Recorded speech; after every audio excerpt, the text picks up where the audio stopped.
పెద్దల మాట బంగారు మూట. Welcome to my channel Geetha's old is gold. Hi అండి, అందరూ బాగున్నారా? నేను బాగున్నాను. ఈరోజు మాఘమాసంలో వచ్చే శుక్లపక్ష సప్తమిని రథసప్తమి, సూర్య జయంతి అని పిలుస్తారు. ఈ రోజున నేను పాలు పొంగించి గోధుమ రవ్వ పాయసం చేస్తున్నాను. ఎందుకంటే సూర్యనారాయణమూర్తికి గోధుమలు అంటే ప్రీతి. అందువలన నేను గోధుమ రవ్వతో చేసిన పాయసాన్ని చేద్దామని గోధుమ రవ్వను శుభ్రంగా కడిగి ఉంచుకొని ముందు ఒకసారి పాలు పొంగించి తర్వాత ఈ గోధుమ రవ్వ వేసి మెత్తగా ఉడికించాను. తర్వాత కొద్దిగా యాలకుల పొడి, బెల్లము వేసి చిక్కబడిన తర్వాత దించి స్వామివారికి నివేదన చేసి స్వామివారి అష్టోత్తరం చేసుకొని మంగళహారతిని ఇచ్చుకున్నాను. ప్రత్యక్ష సూర్యనారాయణమూర్తి మనకు ప్రత్యక్షంగా స్వామి కనపడుతూనే ఉంటారు.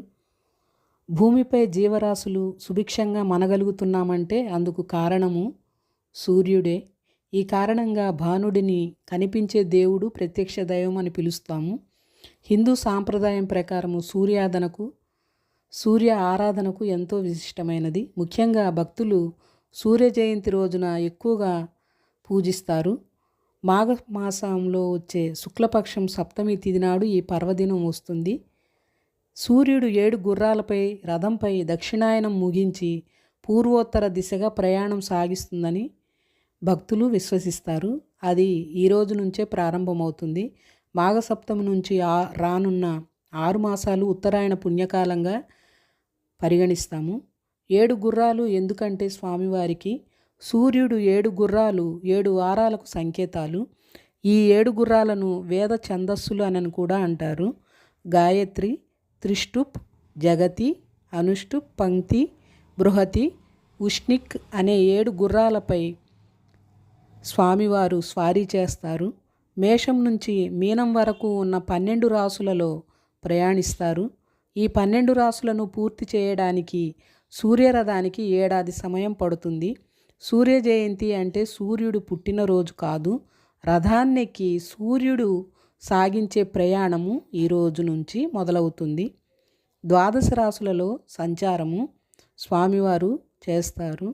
విశ్వం ఒక వృత్తంలో భావిస్తే దానికి 360 డిగ్రీలు ఉంటాయని గణిత శాస్త్రం చెబుతుంది. సూర్యుడు రోజుకు 1 డిగ్రీ చొప్పున సంచరిస్తూ 360 రోజులలో ఈ వృత్తాన్ని పూర్తి చేస్తారు, అంటే 1 సంవత్సరం పాటు. అందుకే జ్యోతిష్కులు ఈ సృష్టి చక్రాన్ని 12 రాసులుగా విభజించి ఒక్కొక్క రాశిని 30 డిగ్రీలుగా విభజించారు. సూర్యుడు ఒక్కొక్క రాశిలో సంచరించే కాలాన్ని 1 మాసంగా పరిగణిస్తారు. మనకు కనిపించే సూర్యుడు ఒక్కడే అయినా విశ్వంలో ఇంకా 11 మంది సూర్యులు ఉన్నట్టు పరిశోధకులు గుర్తించారు. మన భారతీయులు వేదకాలంలోనే ఈ 12 ఆదిత్యులను కనుగొన్నారు. వారే మిత్ర, రవి, సూర్య, భగ, పూష, హిరణ్యగర్భ, మరీచి, ఆదిత్య, సవిత, అర్క, భాస్కరులు. వీరే 12 మాసాలకు అధిదేవతలు. వీళ్ళ కారణంగానే 12 రాసులు ఏర్పడ్డాయి. సూర్యుడు ఒక్కొక్క మాసంలో ఒక్కొక్క రాశిలో సంచరిస్తాడు. మాఘమాసంలో అర్కానామంతో సంచరిస్తాడు. మాఘం అంటే పాపం లేనిది అని అర్థం. పుణ్యాన్ని ప్రసాదించే మాసం కాబట్టి ఈ మాసాన్ని మాఘమాసం అంటారు. నిజానికి ఉత్తరాయణం మకర సంక్రాంతితో ఆరంభమైన రథసప్తమి నుంచే ఉత్తరాయణ స్ఫూర్తి పూర్తిగా గోచరిస్తుంది. దక్షిణాయనం నుంచి విముక్తుడైన భాస్కరుడు ఈ రోజు నుండి ఉత్తర దిక్కుగా ప్రకాశిస్తాడు. కాబట్టి రథసప్తమిని సూర్యగ్రహణ తుల్యంగా భావించి దేవఋషి తర్పణాలను ఇవ్వాలనే నియమాన్ని నిర్ణయించారు. సౌర కుటుంబంలో అన్ని ప్రాణులకు సూర్యుడే ఆత్మ.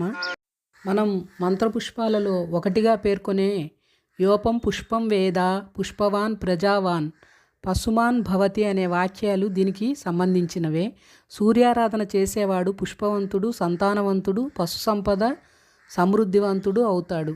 సూర్యకాంతిలోని కిరణాల ప్రభావం వల్లే శరీరానికి సహజ సిద్ధంగా విటమిన్ డి లభిస్తుంది. సూర్యకిరణాలు శరీరంపై తప్పక ప్రసరించాలి. అందుకే సంధ్యావందనం, సూర్య నమస్కారాలు, అర్ఘ్యప్రదానం మొదలైన ప్రక్రియలన్నీ ప్రవేశపెట్టింది. ఈ చిన్నారులు చూడండి, ప్రత్యక్ష సూర్యనారాయణ మూర్తికి సూర్య నమస్కారాలు చేస్తూ స్వామివారిని వేడుకుంటున్నారు. త్రీణి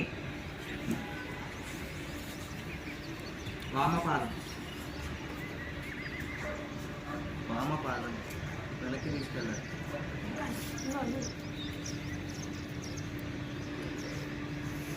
చత్వారి పంచ షట్ సప్త అష్ట దక్షిణ పాదం పురతః అరే దక్షిణ పాదం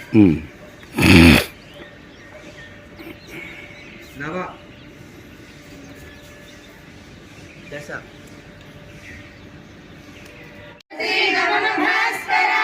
దివాకరణమస్తుభ్యం ప్రభాకరణమోస్తుతే సప్తాశ్వరథమారూఢం ప్రచండం కశ్యపాత్మజం శ్వేతపద్మధరం దేవం తం సూర్యం ప్రణమామ్యహం